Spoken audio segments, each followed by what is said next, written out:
Okay, well, welcome to our first intensive of 2021.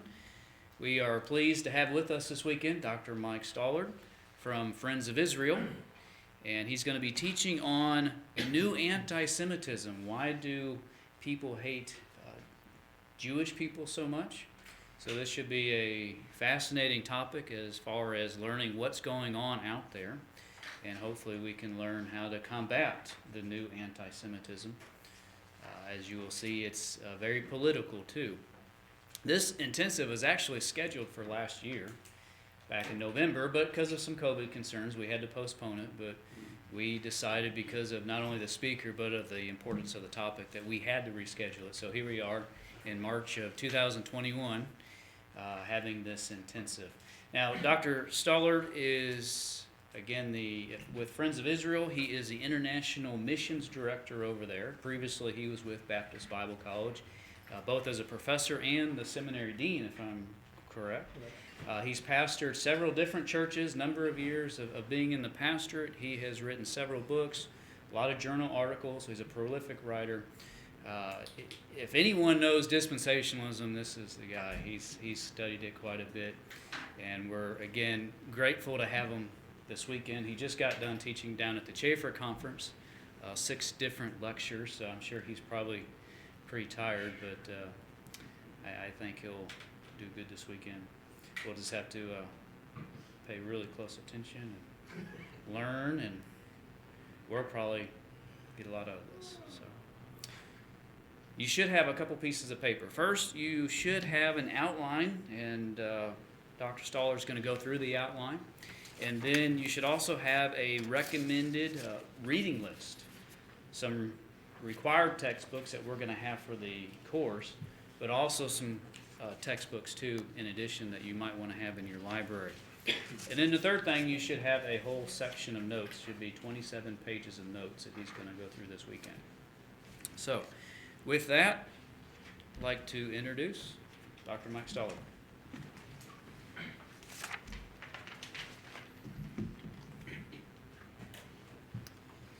It's good to be with all of you, and I'm so thankful that I've been given this opportunity. I did a heritage lecture series back about 10 years or so ago. I don't remember exactly. I did the history of eschatology for that one. This one, in my shift from seminary professor and dean to Friends of Israel, I've always had an interest in anti-Semitism and have preached against it. But I've intensified my studies of that, and I'm going around a lot of places talking about it more, because I think it's a problem that we need to deal with very substantially. And so I hope you'll take things seriously as we go through this.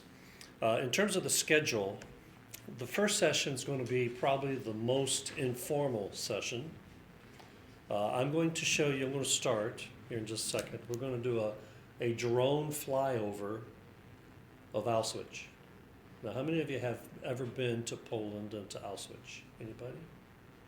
Okay. I got to go there in 2019. Now, I'm going to show you, it's only about a minute or two clip of a drone flyover of Auschwitz, and I'll introduce that a little bit. And then I'm just going to talk why I love Israel. I want to start there on a positive note. Why I love Israel, because a lot of the stuff we're going to talk about is negative. So I want to talk about why I love Israel and work through that a little bit with you, and that's more testimonial. That's the first segment. And I do allow for questions, and I don't mind if there are pertinent questions as we go, but hopefully at the end of each segment there'll be a time for a Q&A. The second segment, which will be tonight, the problem of defining anti-Semitism. Okay, since we're going to have a seminar on anti-Semitism, well, what in the world does that mean? And there's a big debate about that. And then segment 3, our last segment tonight, the anti-Semitic historical foundation of replacement theology. Everybody's going to talk about how replacement theology rose up in church history among Christians. It was not there initially. It came to be, and I want to explain why that happened. Then we're going to do anti-Semitism in the history of the church. Just walk through church history. And then segment 5, I don't have a PowerPoint. Session 1 and 5 don't have PowerPoints, but I have a paper. I'm going to read that paper. It's kind of it's a paper I gave academically at a conference, and I hate to do that to you. That's not always the best way to teach and get information, but the nature of that paper made me think I probably just need to read that paper and allow you to ask questions. Since there's so many doctors in here, maybe that'll be okay. And then segment 6, Anti-Semitism recorded and predicted in the Bible. And then segment 7, modern Zionism and the Arab-Israeli conflict. And I want to talk about that, what's led into the modern rise of Zionism, and what about that Arab-Israeli conflict? And it's not called that anymore. New York Times doesn't use the phrase Arab-Israeli conflict anymore. Do you know what phrase they use? The Palestinian-Israeli conflict, which is incorrect historically. And so we're going to talk about that. And then segment 8, Christian-Palestinian liberation theology, which I think is the number one dangerous thing for us who believe in a future for Israel. And I hope you're with me on that when I say us. You could be a visitor, and I'm not aware where you are, and I do teach to persuade, and I hope you're with me on a future for national Israel. And we're not trying to hate people at all, but we do want to stand for what the Bible says.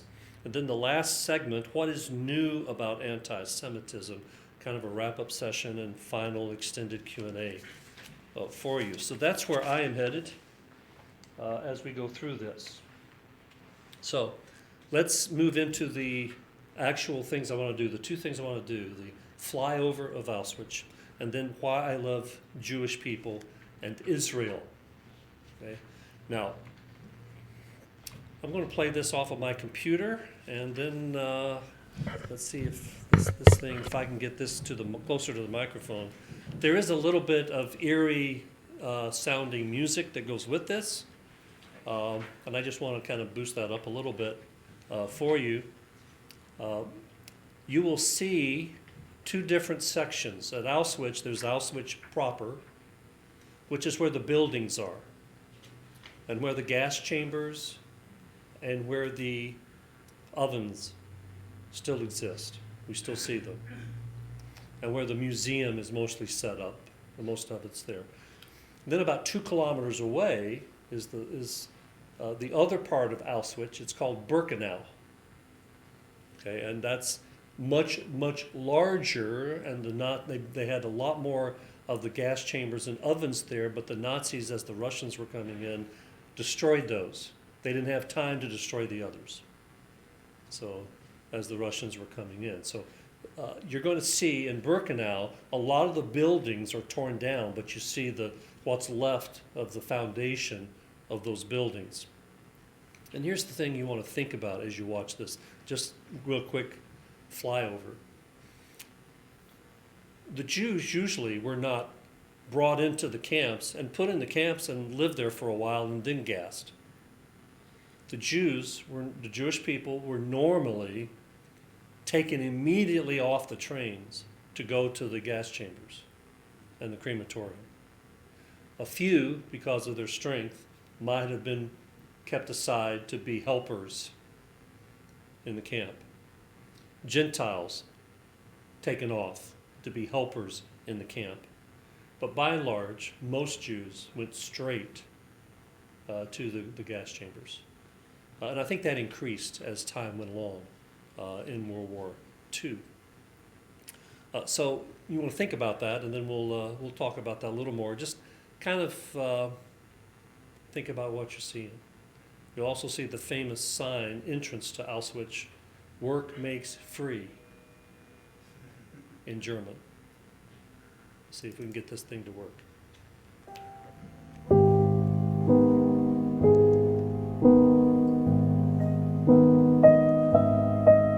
Can you see that okay?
And that's what it was, a death camp. That camp was designed to kill people, and they had a lot of political prisoners that they did not kill, but they had at the very back, you saw the places where the buildings used to be, and you saw it went a long way. And then there's woods in the back. That's where the gas chambers were at Birkenau, and that's what the Nazis were able to destroy before the Russians came in. But the buildings you saw was Auschwitz proper. And I was fortunate in 2019 to go there for the first time. And it's where probably the greatest number of Jewish people were slaughtered by the Nazis was Auschwitz. And I'm going through with the guide. We had about 5 of us on a private tour going through Auschwitz. And they took us back to the gas chambers themselves in this big giant room with nozzles at the top. Yeah, and I stood under the nozzles thinking about things. And then you go into the next room and they have ovens. Like at a funeral home. Ovens lined up. Almost like going to a supermarket where they put the bodies and burn them, coming out the big smokestacks at the top.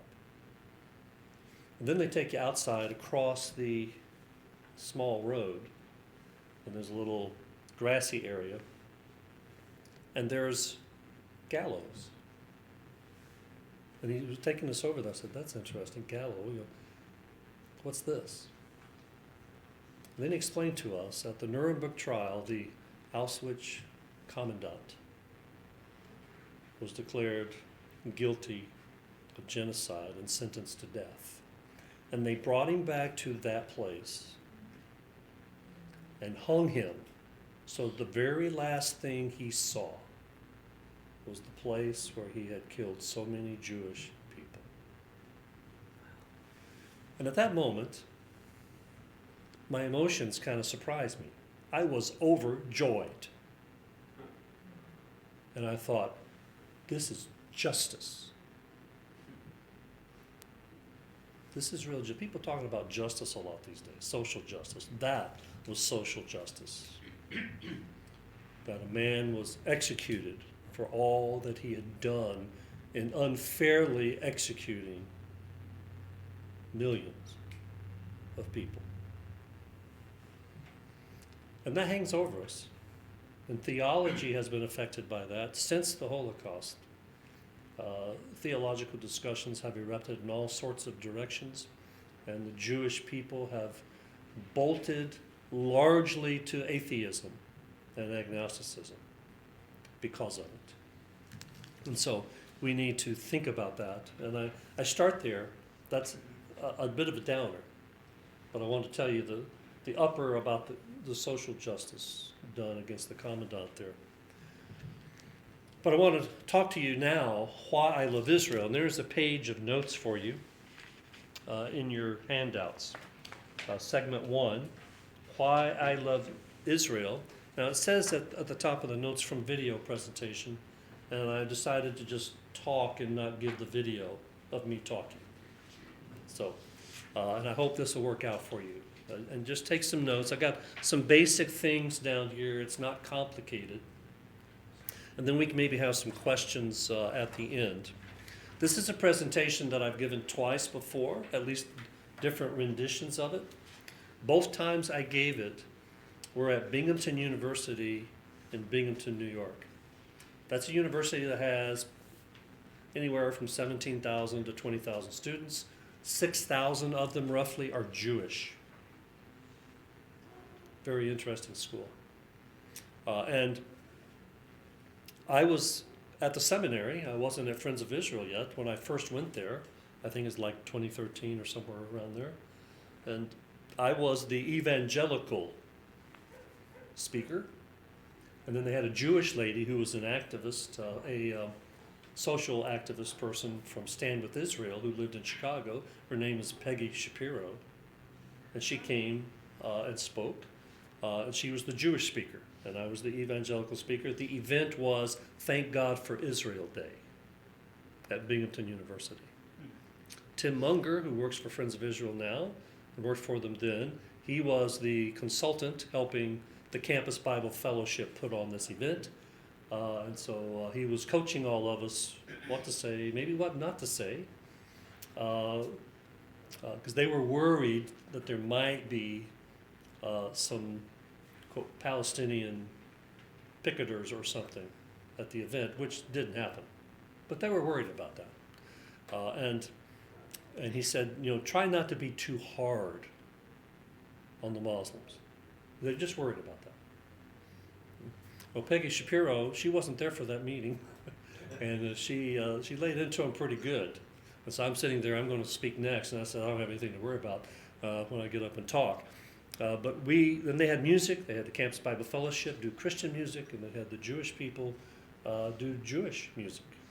And they sang the Jewish national anthem, and did a very well done program. They had a singing group of about 15 or 16 a cappella singers from the campus who sang Jewish songs. I think they sang one in English so I could understand it. And it was a very good event. About 200 people attended, including 3 rabbis who all talked to me afterwards. And one young man who was there came up to me, and he went home or to his dorm, and he wrote a blog that was put up on the next day, and it was entitled, "Do Christians Love Israel More Than I Do?" This is a Jewish young man. And I think the conclusion was, yes.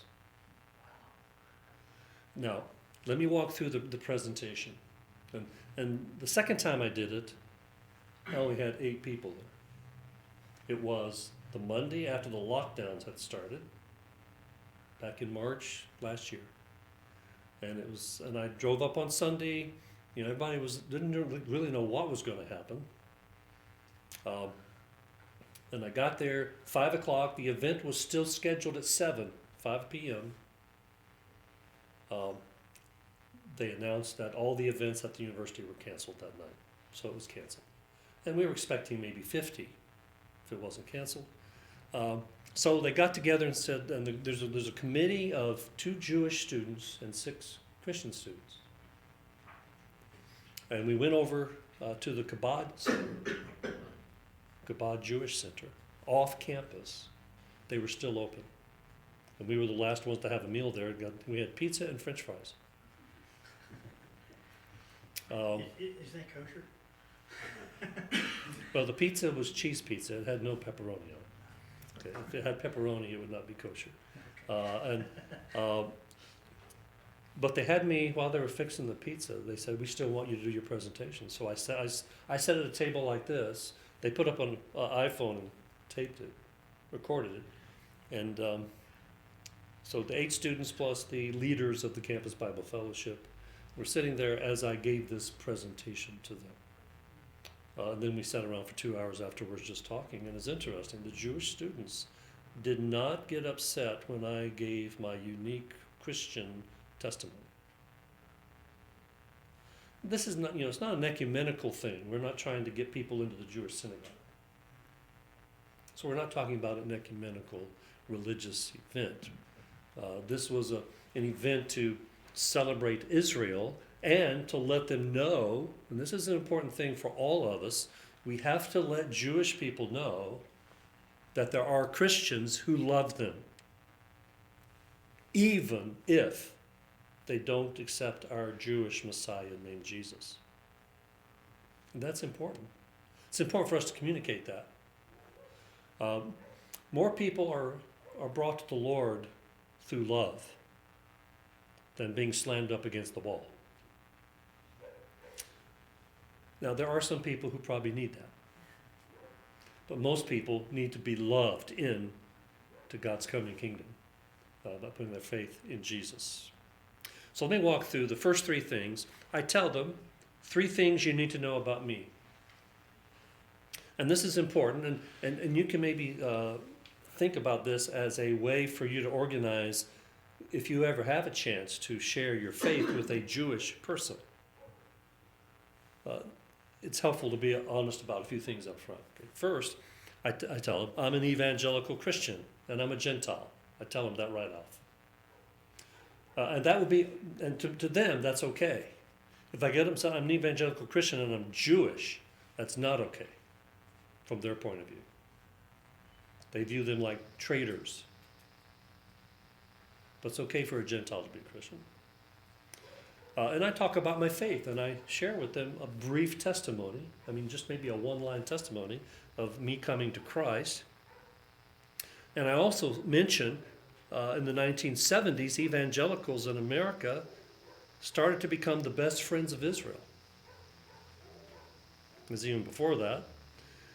But I also mentioned, and this is important, the sharing of my faith is a natural part of who I am.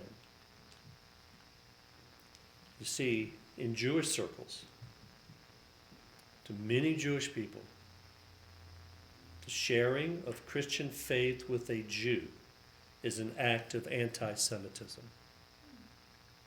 That's how many Jewish people view that. And I think you need to set the tone early. And I did with them. I said, hey, sharing my faith with Jewish people or Gentiles, it's a natural part. Everywhere I go, according to what Christ has told me to do, I should share my faith.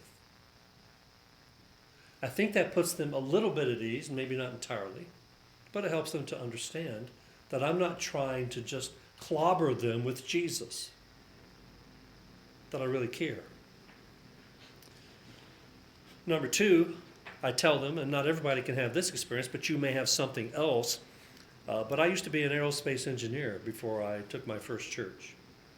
And I actually worked at General Dynamics in Fort Worth while I was a seminary student at Dallas Seminary, working on F-16s, and I worked with Israeli soldiers because they bought F-16s from us, and I was working on those. And I actually got a free trip to Israel working on F-16s. And so I tell a little bit about that connection, and I was working for the IDF. And that, you may have a different kind of thing you might could use, but there's find that connecting point. And as soon as I said that, right away, they're interested in listening a little more to what I said. And you might have that. But then I wanted to clarify something. I did this in the second time I made the presentation, not the first time.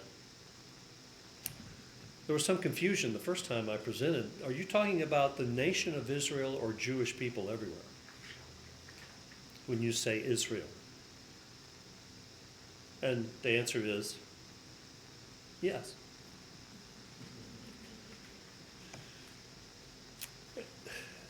I have a great fondness for the nation of Israel, but the ministry of the Friends of Israel, and this is how I use the Friends of Israel in this, our ministry of the Friends of Israel is worldwide. It's not just the nation of Israel.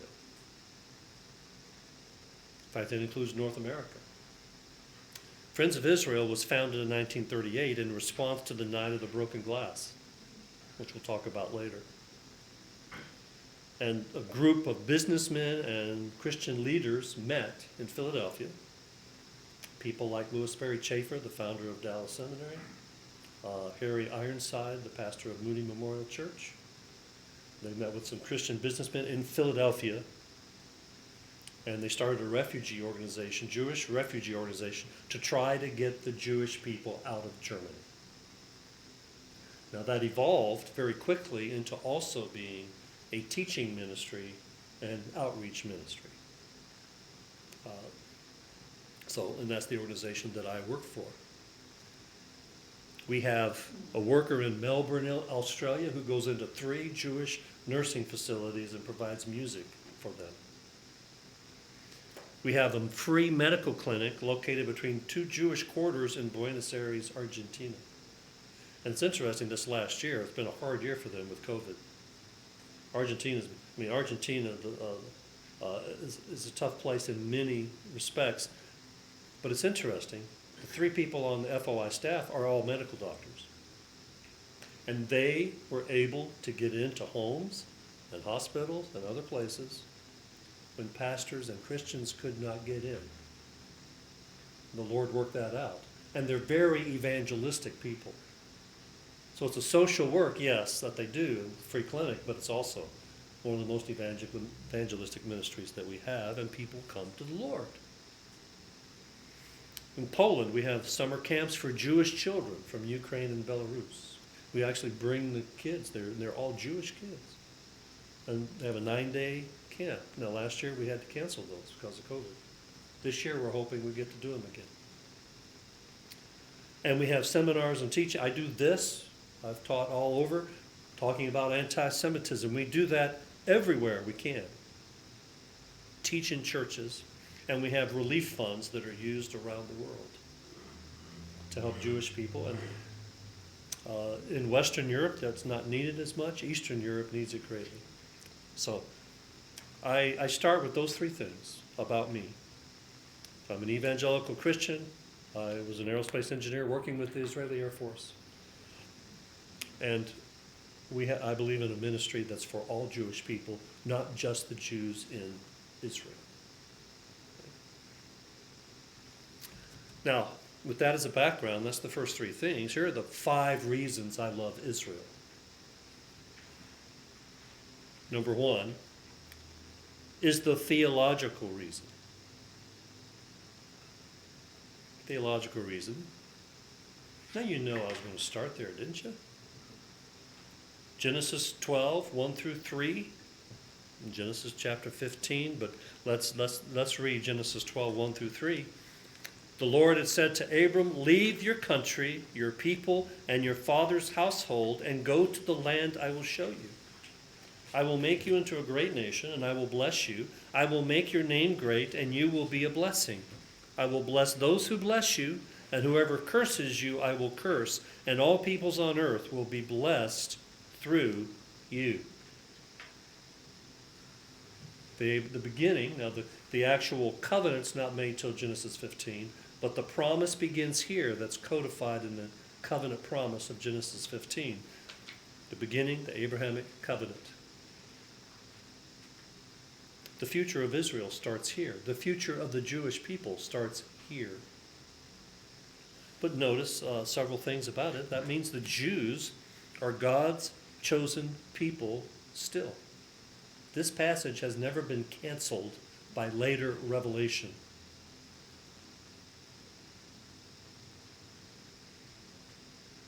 In fact, when we get to Genesis 15, the promise is clarified as everlasting. How long is that? Pretty long. I was hoping you'd say forever, and then I'd ask you, how long is that?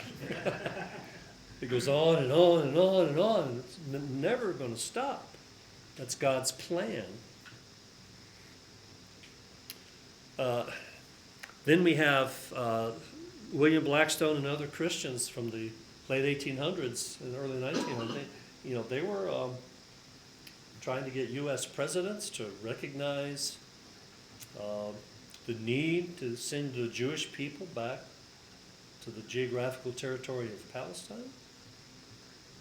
And actually we're collecting money from Christians to do that, and that's still going on today. We have an Aliyah fund, the fund to send back the Jewish people to Israel. And we don't actively seek the funds, but people send it to us. Here's $5,000, help a Jewish person get back to Israel. And all the different Christians may have different motives for doing that, but we're happy to help if that's what the person really wants to do. Because, a Jew doesn't have to go back to Israel. If they're still alive at the end of the trib, they will get back to Israel. Evangelicals don't want Jews to migrate to Palestine, either to speed up the second coming or to allow Jesus to destroy them when he comes. Have you heard that? When I first gave this presentation, out of the 3 rabbis, the 2 older rabbis came up and thanked me profusely.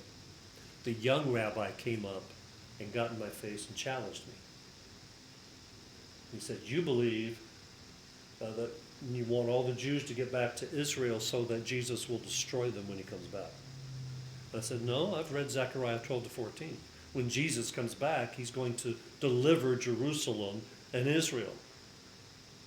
God has a future for national Israel. He has a future for the Jewish people. And so we need to be aware that that's out there. In fact, there was a special on TV about that, trying to portray. And I think, and I've got to do some study on this, I think it originated, that very idea originated over in Islam. And they're using it as a wedge to try to, because they've realized that there has become this good union, strong union between evangelicals and Israel.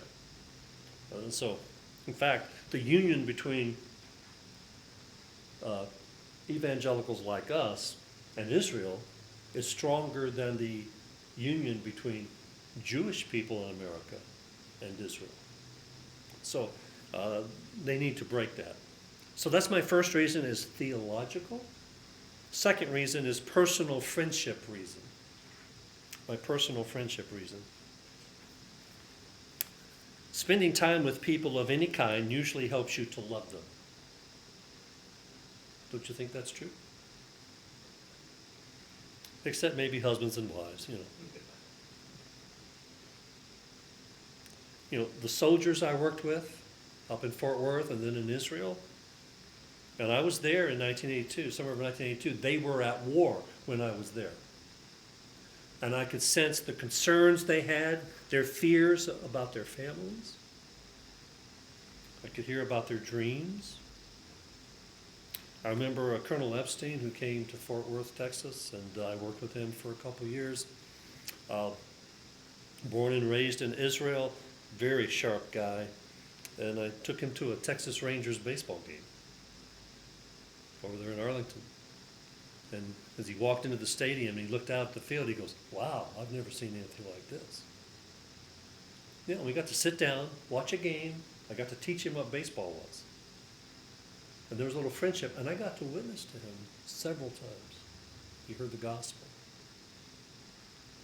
And he was a friend. He wasn't offended by me sharing. Independence Day celebration, the Jewish people I was working with at one point in time, they invited me to come to an Independence Day celebration somewhere around Fort Worth at a pavilion at some park. And I got to see the Jews in a circle doing the thing on TV that you see, the dancing and the hoopla and the joyous celebration of their independence, like we do fireworks on the 4th of July. The laughing, the dancing, the food, the people. I have a photograph, big photograph, about that big, hanging in my office at Friends of Israel, of an F-15 flying over the Temple Mount in Jerusalem, given to me by those IDF soldiers, and signed by them. It is one of the greatest treasures I have. And then the time in Israel. When I was over there for that month, I would drive. And the scariest place to drive is Tel Aviv, by the way. But I would drive, and we would drive down to near Beersheba to the air base there. And in those days, we picked up hitchhikers. Soldiers were walking to the base. They didn't have the transportation. They were walking to the base, and we'd stop alongside the road. And I'd go out, open the trunk, and the soldier who went home, they carried their Uzis home with them. And he'd put the Uzi in the trunk. Then we'd go on to the army base. Get there, open the trunk, he'd take it out. There's a different way of life. And I go through all that, and I became friends. And I remember sitting in 10 o'clock at night, at dinner, at 10 o'clock at night in the front yard of Colonel Shmueli.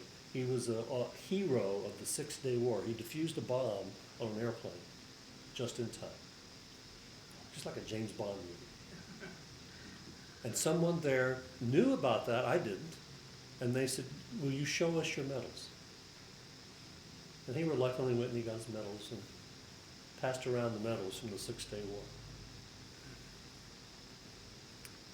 That becomes very personal when you have those experiences. So I fell in love with Israel at that level of interaction, and stereotypes about people disappear when you have those kinds of experiences. So let me suggest something to you to help you and to help others you might influence who are Christians who maybe don't have the right attitude about Israel. Let me suggest that you develop some sincere friendships with Jewish people. You say, how do you start? Well, once COVID goes away, okay, call a synagogue. You know, we're Christians who love Israel. Is there a way we can help you? If you see in the newspaper a story of a cemetery, a Jewish cemetery that's been defaced, call the synagogue and say, you know, how can we help to go clean up that cemetery? Get involved at a personal level with Jewish people.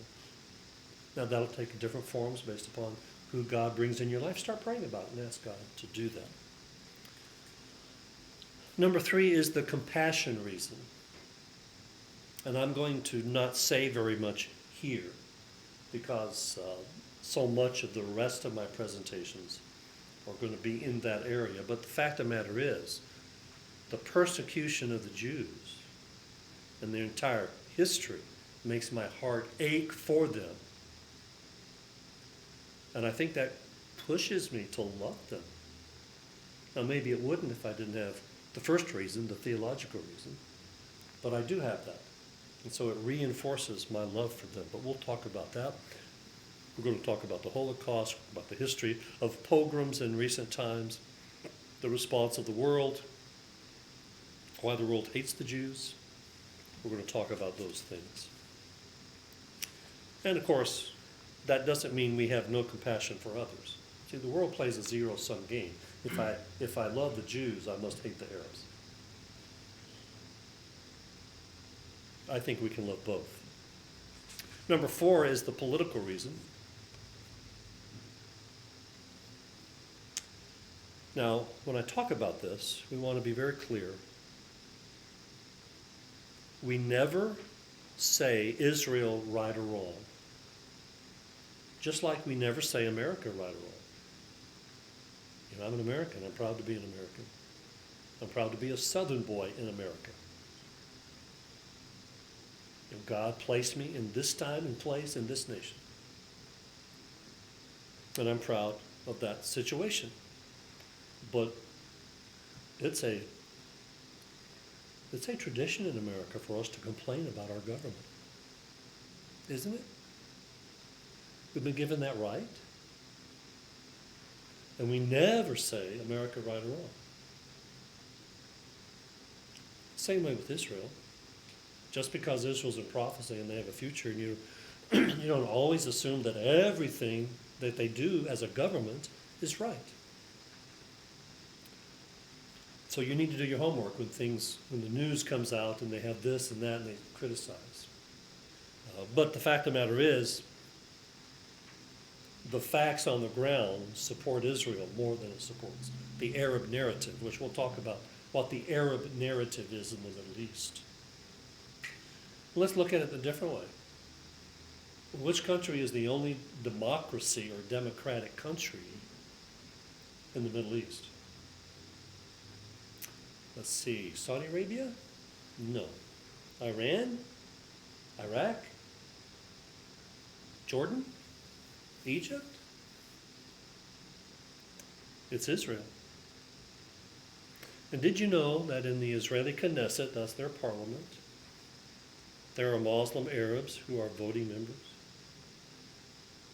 Question. Are there any Jewish people who are in the government of Iran? Or Saudi Arabia? Or Iraq? You start thinking things through. Wait a minute. See, we as a nation, we as Americans, just at the level of being Americans, we have this political reason to like Israel because they hold some of the same values that we hold. They have the same cultural level traditions of basic Western morality. In 1975, when I was a senior at the University of Alabama in Huntsville, I was less than a year old in the Lord. I came to the Lord in August of 1974. And I went to hear a speech by Moshe Dayan. Some of you older folks remember him. He's the guy with the patch over his eye. He was the foreign minister never prime minister as far as I remember. But he gave this speech. And they had an Egyptian one day and Moshe Dayan another day. And 1975, that's 2 years after the Yom Kippur War, which was a big deal. And Moshe Dayan gave a very boring speech. I was sitting there in this big giant auditorium, and it was crowded. A lot of people came, including a group of protesting so-called Palestinian refugees. And he talked about respect for the biblical tradition, but mostly he talked about statistics about tanks and artillery, because that's his world. Really wasn't mine. So it was a boring speech. But during the Q&A, it got exciting. And there was this one girl from my school, and I'm sorry to say she went to my school. She got up, she wasn't Palestinian. She got up and she says, I work for a certain organization, Education for World Peace. And we predict, now remember what year is this? 1975. She says, we predict it will take us about 20 years to educate all the children of the world to want peace. Okay, how'd that work out for you? Very naive. And after she said that, she looked at Moshe Dayan and she says, my question to you is, do you think Israel can hold out till then? And you should have seen the look on Moshe Dayan's face. You know, he didn't say it, but he go, man, what an idiotic thought. And he looked at her and he says, man, Israel will stand forever. That's what he said. But you know, the political reason, we share something with Israel. We're both Satan. America's big Satan. Israel's a little Satan. So we share being Satan. So, I remember in 1982, when I was in Israel, the PLO was surrounded in Lebanon and Beirut by Israel and their forces. And they were about to push the PLO into the sea, and the United States government put pressure on them and stopped them. And I remember I was in the computer lab with these soldiers I was working with, and they weren't very happy with us for doing that. And I approached one of them, and I said to him, his name was Shraga, I said, Shraga, why do you care what the U.S. thinks? Why don't you go and do what you think is right? And I'll never forget his answer. He looked at me and said, Mike, you, meaning Americans, are the only friends we have. Of course, I'm not sure that is true today. But it was interesting to hear that. So there was there's the political side to the question that I think causes me to love Israel. And then finally, there's the respect reason. What Israel has done with the land. How many of you have been to Israel? Anybody here been to Israel? What they have done with the land, the desert blooming like a rose kind of idea. I mean, they have maybe the 5th or 6th largest air force in the world. And that country is the size of New Jersey.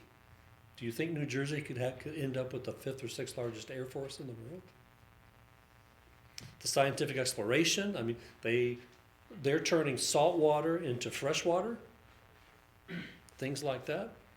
They're one of 3 nations self-sufficient in fruit production. Several documented accomplishments in the computer field and cell phones and all of the technology that's there.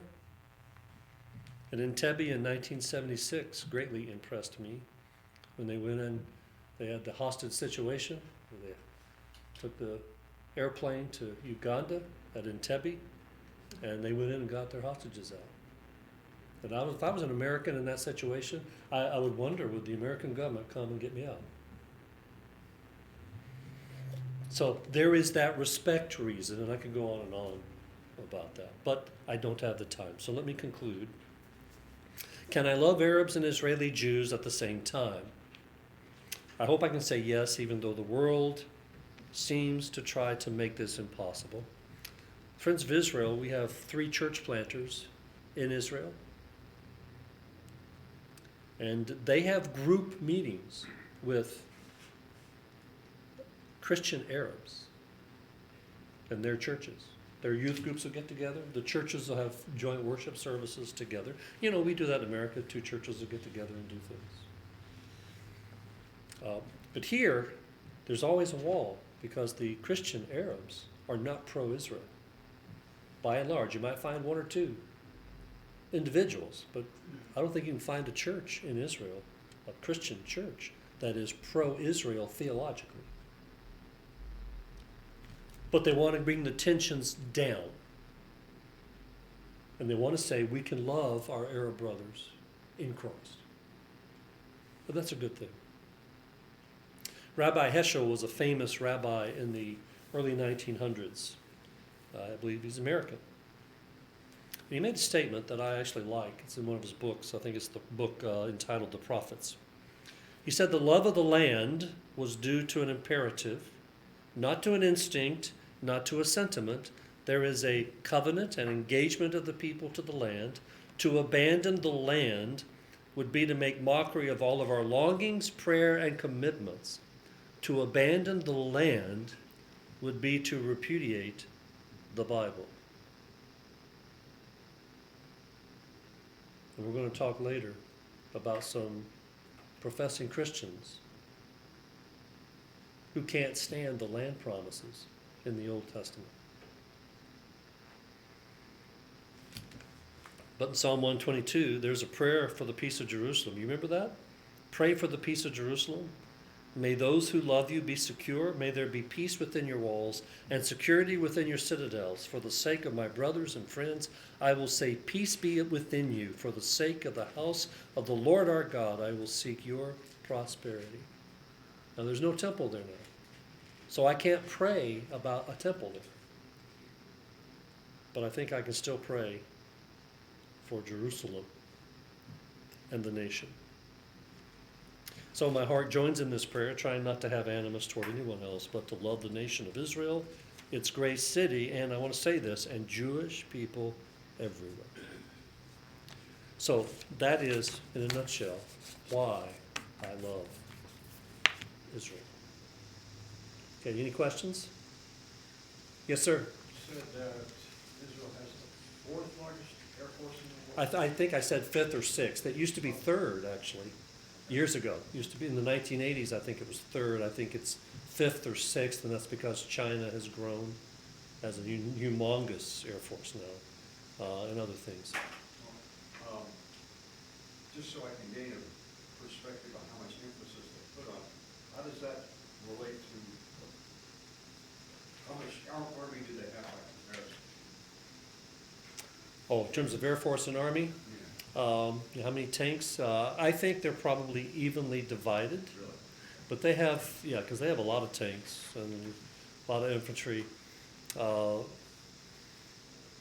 they do have some neat Air Force things. I mean, if you go to the Valley of Jezreel, which is where Armageddon is going to happen, okay, there's an Air Force base there in the middle of the valley that is like an aircraft carrier.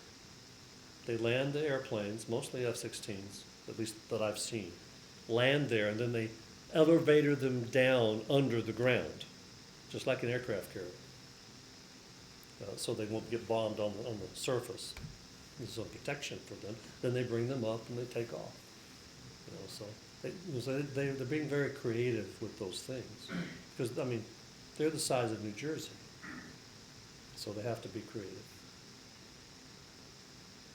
Yes, sir. You had mentioned about becoming friends with Jewish persons to be able to relate to the person. Have you ever noticed any, or is there, if you run into somebody through the airport and you just happen to go up and want to start talking to them, they don't want to talk to you because they don't know what you're really up to? Yeah, I think that needs to come out of friendship possibilities and not just casual one-time meetings like in an airport or something like that. So I'm talking about developing friendships by intentionally helping them in some way. You know, that's important. We've got to show that we love them. Sometimes they won't think we love them until we actually do something. Even if you're just trying to be friendly at an airport, it's like, if Yeah. I'm Now, a Christian, I'm like, those are Jews, clearly Jews, I want to go say hi and say, yeah, well, and you could always do as you think the Lord wants you to do, but I've discovered that the Orthodox Jews don't want to talk to me at all. But the others, like if you go up to Brooklyn and walk down the street, you know, if I walk down the street dressed like this and I'm just walking the street, and I walk up to talk to one, they probably won't talk to me at all. Just me saying hi. Usually they don't return your hello. But if it's a more conservative, not Orthodox, but conservative or Reformed Jew or an atheistic Jew, they're more likely to talk to you. And the headway we make around the world is largely through, I think, the more liberal side of things from their context, and not the ultra-Orthodox. But that doesn't mean they never come. We do win some people to the Lord from that camp. Okay. Anything else? One more question? Any? Okay, let's stop right there then. And we'll take a short break. How many minutes you want to take for the break there,